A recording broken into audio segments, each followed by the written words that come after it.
This lesson answers a question every VDI operator eventually has to solve: how do you keep dozens or hundreds of session hosts patched without it becoming a full-time job and without configuration drift creeping in? We'll compare patching hosts in place against rebuilding from a version golden image, walk through exactly how the session host update feature performs a rolling replacement, and cover scheduled agent updates, which governs the one component that still updates in place, the AVD agent itself. There are two ways to keep session hosts current. You can patch each running virtual machine in place, which is what most admins default to because it's familiar.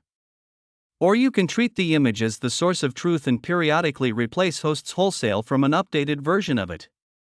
Microsoft's own guidance for Azure Virtual Desktop explicitly recommends the second approach, because patching dozens of hosts individually causes them to drift out of sync, and a failed patch on one host can go unnoticed until a user hits it.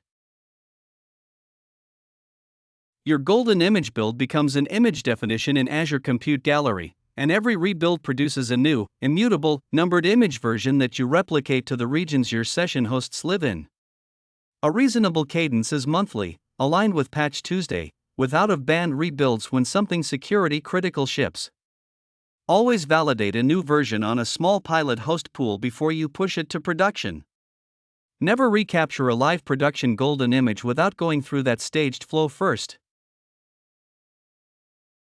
Session host update doesn't patch a running virtual machine. It deallocates or deletes the existing ones and creates new virtual machines from your updated configuration, which can include the image, VM size, disk type, security type, domain join credentials, and even a custom PowerShell script. Because of this, any manual customization you made directly on a host outside the image simply disappears when that host gets replaced.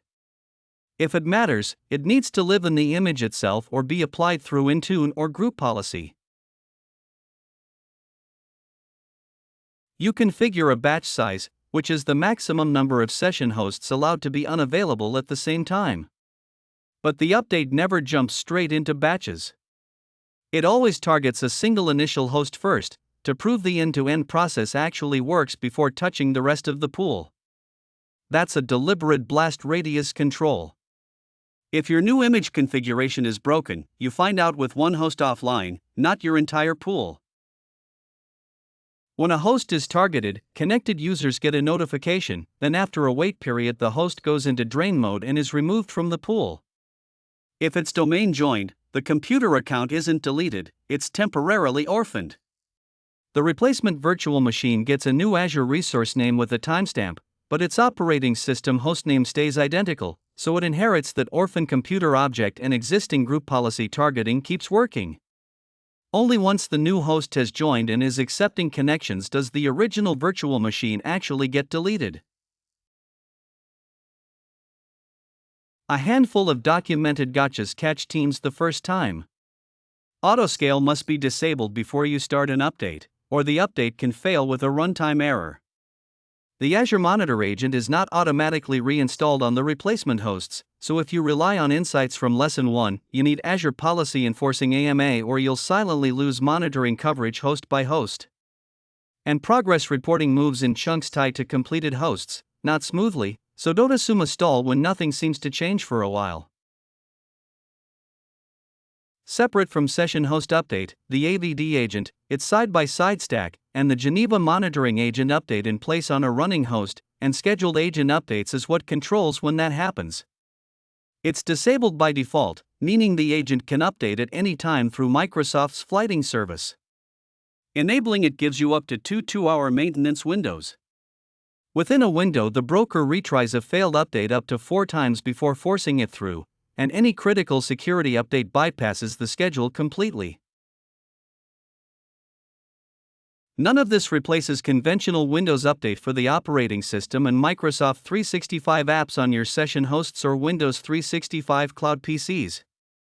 Most teams manage that through Windows Update for Business Policy and Intune, layered with deferral rings so an untested cumulative update doesn't land in production the day it ships. On pooled, non-persistent hosts especially, it's common to keep those rings deliberately conservative and let the golden image absorb most of the actual patching work, which reinforces the same philosophy this whole lesson has been building toward.